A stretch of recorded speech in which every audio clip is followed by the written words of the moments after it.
What is worse? Because if there is one authority that stands above the constitution in some way, it is the authority, the sovereignty of the people.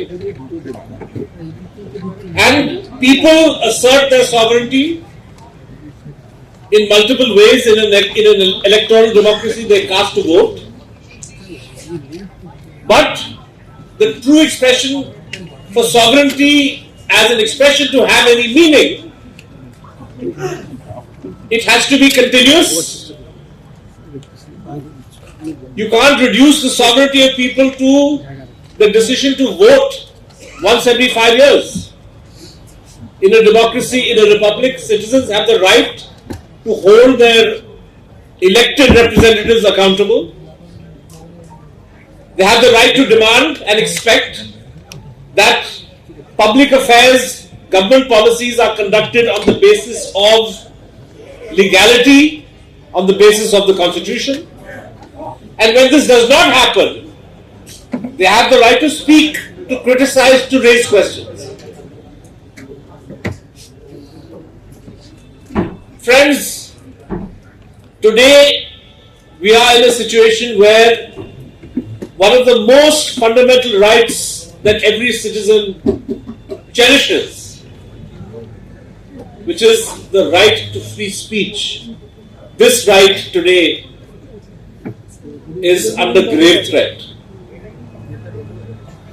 Of course, somebody can turn around. Mr. Modi or Mr. Amit Shah may say, well, what are you guys talking about? You're holding this convention. Prashanjit just gave a very fiery speech. How can you say that free speech in India is under threat? The fact is that they have created a situation where there is great uncertainty for the ordinary person when you say or write something. You are not sure whether this right of yours will tomorrow be turned into an FIR, turned into a crime.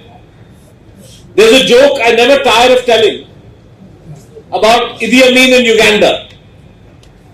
When he was asked, does your government guarantee free speech? And he says, yes, I guarantee free speech. But freedom after speech, I cannot guarantee. So, today Prashanjit has given a speech. It may be okay.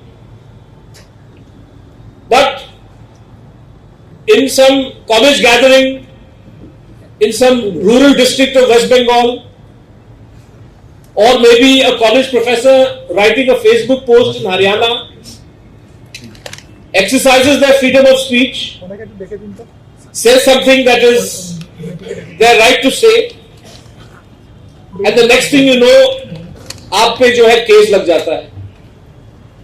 जैसे अली खान महमूदाबाद के खिलाफ आपने देखा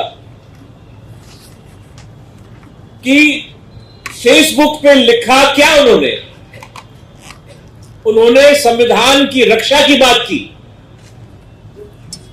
उन्होंने उसी बात को दोहराया जो हिंदुस्तान के रक्षा मंत्रालय ने कहा on the first day of Sindoor कि जिन दहशतगर्द ठिकानों पे हम हमला कर रहे हैं पाकिस्तान में, we have carefully selected these targets so as to ensure that there is no escalation. Bharat सरकार ने और रक्षा मंत्रालय ने ये पहले दिन में स्पष्ट कर दिया था कि इरादा हमारा ये नहीं है कि जंग छेड़ना है,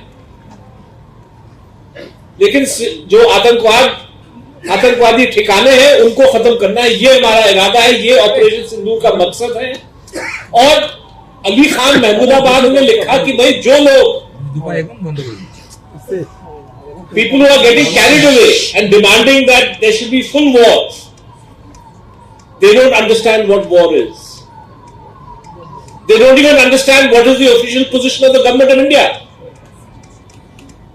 So he condemned those who are warmongering, and he said, बड़ी अच्छी बात है कि कर्नल सोफिया कुरैशी को बतौर एक स्पोक्स पर्सन के रूप में आपने खड़ा किया, आपने पेश किया है. This reflects the diversity, this reflects the rich tapestry of India, and he hopes that the way in which Muslims are being targeted for mob lynching, for all kinds of other things, this should stop. Very reasonable comment. It's the kind of comment I make every day. Perhaps all of you do it too. But, so when Ali Mahmoodabad wrote this, the last thing you would expect is somebody will say कि इस पे case लगना है, लेकिन case लग गया इनके खिलाफ. डिमांड उठ रहा है कि भाई इनको यूनिवर्सिटी से बर्खास्त कर दिया जाए. और गनीमत यह है कि सुप्रीम कोर्ट में जब वो मामला गया जमानत का, although he should have got bail at a lower court, this case should not even have been registered in the first place. When it goes to the Supreme Court, उनके जो शब्द हैं वो कोई भी आदमी, कोई भी औरत जो लिटरेट हैं वो आसानी से पढ़ के वो समझ सकते हैं कि वो लिखा क्या है. There is no mystery about what he wrote and what its meaning is.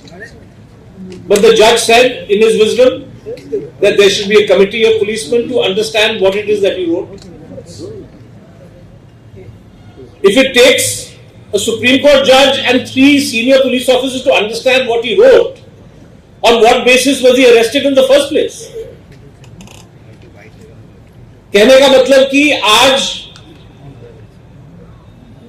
Situation ऐसा खड़ा कर दिया गया देश में कि आप स्टूडेंट हैं कहीं, आप प्रोफेसर हैं, आप जर्नलिस्ट हैं, आप कुछ लिखें, आप कुछ कहें भाषण में, आर्टिकल में, और अगर किसी ताकतवर तबके को वो बात पसंद नहीं आती, ruling party, police chief, district magistrate, then you can be prosecuted, an attempt will be made to send you to jail.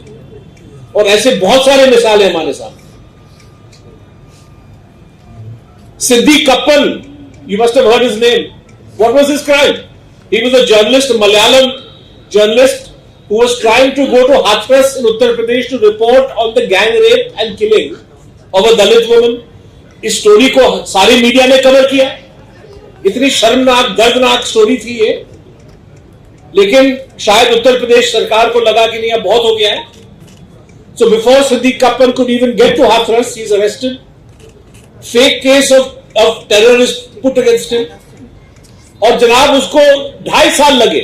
Took him 2.5 years before he was able to get bail for a ridiculous case, completely fake case. So journalists are under threat, academics are under threat. So this freedom of speech, which is the most fun, you take freedom of speech away, you have nothing. And that is why this government, going back to 2014, has picked its targets carefully. आपने शायद देखा होगा 2002 के दंगों के बाद, गुजरात के दंगों के बाद बीबीसी ने एक डॉक्यूमेंट्री बनाया जो हाल ही में रिलीज हुआ या रिलीज करने की कोशिश की गई. उसमें बहुत सारी चीजें हैं जो आप वे familiar with all of what happened in Gujarat, but there was one very interesting interview of Narendra Modi when he was chief minister. और वो ब्रिटिश पत्रकार पूछती हैं उनसे that do you have one regret? Is there something you would do differently? And she's asking a man who has been chief minister while more than 1,200 people of his own state have been killed, where the police did nothing. So she says, do you regret something? And he says, yes, I have one regret. I have one regret. That regret is that I did not manage the media. I did not control the media. तो जब प्रधानमंत्री का mindset ये है control करने का कि भाई आप वैसे कहते हैं कि भाई आप आलोचना करो. He says, feel free to, I should be criticized.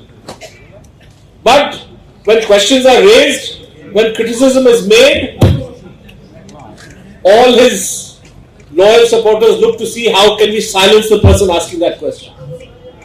तो जवाहरलाल नेहरू यूनिवर्सिटी में जहां पहले जो है छात्रों की आवाज उठी, उनको चुप कराने की एक लीगल पॉलिटिकल साजिश रचाया गया। कन्हैया कुमार दूसरे स्टूडेंट्स पे केसेस लादे गए। Then there was an attempt to silence the students of Hyderabad and FTI, Pune. So students, journalists, now academics, you can see how people are being silenced, and there's an attempt to make sure that we don't speak. But I want to emphasize that the suppression of freedom of speech there's another side to that coin, which is कि हिंदुस्तान में अगर आप, if you are a supporter of the government, if your politics coincides with the politics of the ruling party, you can say and do anything, nothing will happen to you. Pahalgam में क्या हुआ? पहलगाम में जो आतंकवादी वहां पे आए, जो आतंकवाद जो दहशतगर्द आए वहां पे, उन्होंने धर्म के आधार पे अपने टूरिस्टों को चुना और जो लोग हिंदू थे उनको चुन के मारा गया, उनकी कत्ल की गई। लश्कर तैयबा या द रेजिस्टेंस फ्रंट, जो भी नाम वो रख रहे हैं, जो टेररिस्ट थे, उनका इरादा क्या था ऐसी हरकत करने से? इरादा उनका यह था कि सारे हिंदुस्तान में एक डिवीजन पैदा हो, कि आम हिंदू अपने मुस्लिम भाई या बहन को शक की नजर से देखना शुरू करे। यही इरादा था उनका। और मैं आपसे पूछता हूं कि जब उनका इरादा यह था, और बच्चा बच्चा जानता है कि यह इरादा था उनका, तो महाराष्ट्र में भारतीय जनता पार्टी के एक मंत्री साहब जो है वो उठ के खड़े होके बोलते हैं that Hindu should stop buying things from Muslim shops. जो काम लश्कर तैयबा ने पहलगाम में करने की कोशिश की, भारतीय जनता पार्टी का मंत्री महाराष्ट्र में क्यों कर रहा है? And if a case can be filed against Ali Khan Mahmudabad for talking about unity, why is there no case against this gentleman for dividing the people, for spreading communal hatred, for doing exactly what the Lashkar-e-Taiba terrorists were trying to do in Pahalgam? You have a minister in Madhya Pradesh who referred to Colonel Sofia Qureshi as a terrorist or terrorist sister, और जब case दर्ज करने की कोशिश गई तो police ने initially मना किया, फाइनली कोर्ट ने कहा कि आपको केस दर्ज करना ही पड़ेगा। Ali Khan Mahmudabad can get arrested